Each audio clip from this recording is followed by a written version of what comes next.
The Congress Working Committee is deliberating on a draft resolution. The deliberations are still underway, and we expect that the deliberations will conclude at about 6:30 or so, and the resolution as adopted will be released to you in due course. But I thought we'll give you an idea of what we are discussing. We are discussing the situation in the country. Broadly, it can be divided into the political situation, the economic crisis that the country faces, and the security threats, both internal and external, that are a grave challenge to the country. While the resolution has several paragraphs, broadly they will the political situation, the economic crisis that we face, and the internal and external security threats. I shall only make a brief statement on each one of them, and then we will take some questions. Firstly, on the political situation, we believe that there is a challenge to the constitutional and federal structure of the country. Federalism has been systematically weakened. State governments have been hampered and hamstrung. Revenues to state governments have been denied or reduced. And obstacles are placed in the way of state governments discharging their responsibilities. I shall give you only two examples. Karnataka's of rice to the people of Karnataka, which was an election promise. Even though Karnataka is willing to pay for the rice, the Food Corporation has been instructed to refuse to give rice to Karnataka. This has never happened in the country before. The second example is Himachal. Himachal Pradesh has faced devastation thanks to floods and landslides. Yet,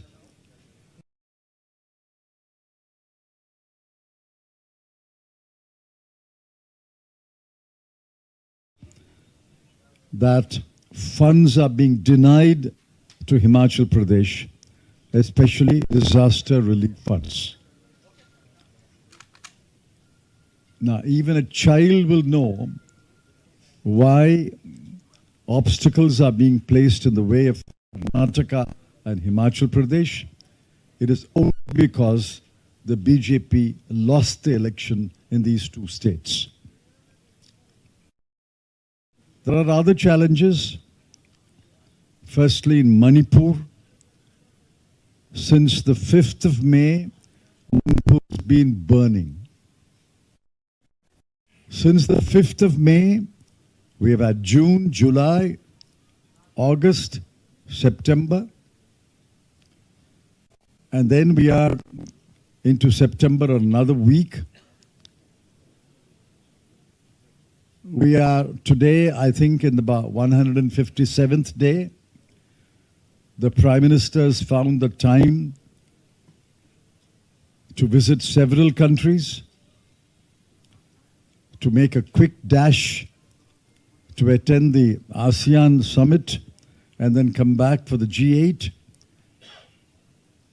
It's startling and deeply disappointing not found 2 hours to visit Manipur.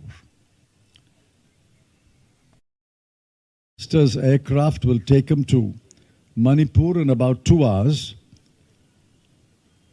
yet he has not found the time to visit Manipur. Except a 2-minute mention of Manipur just before the parliament session started, he has not spoken about Manipur. And what is happening in Kashmir? When Article 370 challenge is being heard by the Supreme Court, the government's lawyers and the government's officers file an affidavit and make statements that Jammu and Kashmir is returned to normalcy. What we see is far from normalcy.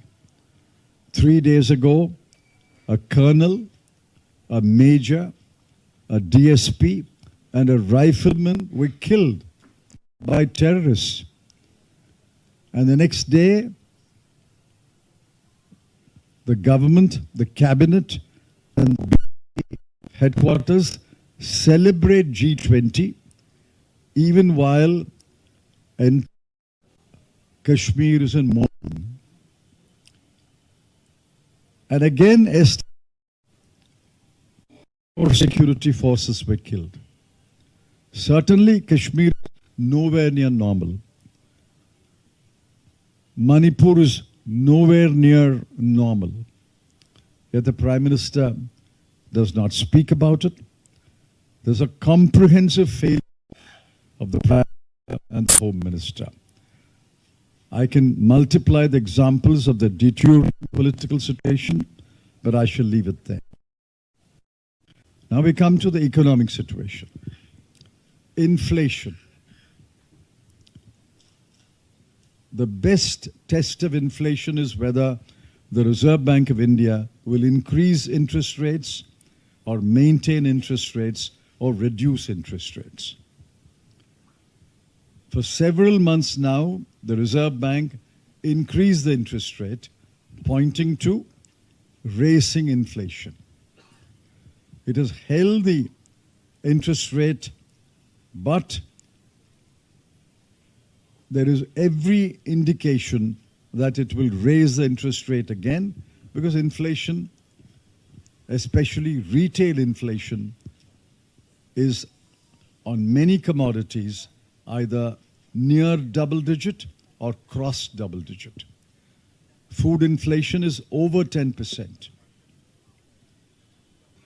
Even while the WPI is negative, the CPI is rising. And the government has no explanation.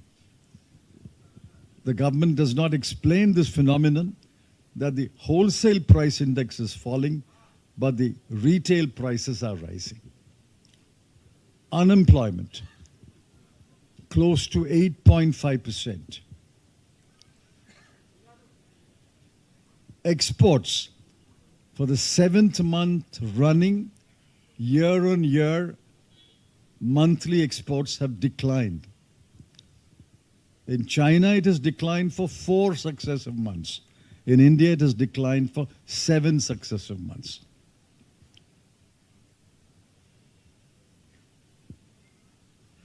Even the last data released by the NSO shows that several indicators are pointing to a grave crisis.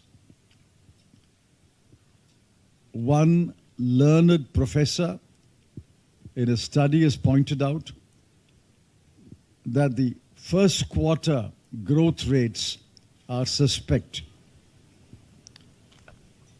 while growth measured by production is 7.8%. Growth measured by expenditure is only 1.4%. We've had not this kind of discrepancy in the past.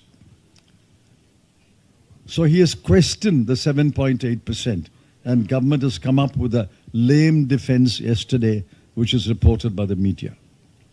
So we have inflation, unemployment, slowing growth, falling exports, falling imports, and the government's responses completely going back to the olden days of market distortion, import duties, and other trade distorting measures. These are not the answer to India's economic challenges. In fact, these so-called answers will only worsen the situation. The third is the security challenges. I've already mentioned the security challenge in Manipur, the security challenge in Jammu and Kashmir, and add to that the Chinese challenge on our northern borders.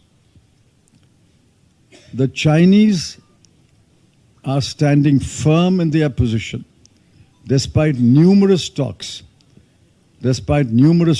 at officers level, commanders level, foreign ministers level, and maybe even the Prime Minister and the head of government in China's level. The Chinese have not retreated an inch. What happened to the brave words, status quo ante? Nobody even speaks about the status quo ante. Remember the first few days, India's demand was status quo ante. Now, does anyone speak about the status quo ante? On the contrary, the status quo is being changed every day, every month to our detriment. More buffer zones are being created on erstwhile Indian-held territory. What does that mean? We are losing territory. The Chinese are commanding the territory or holding the territory. It's the Prime Minister's statement on the all-party meeting in June 2020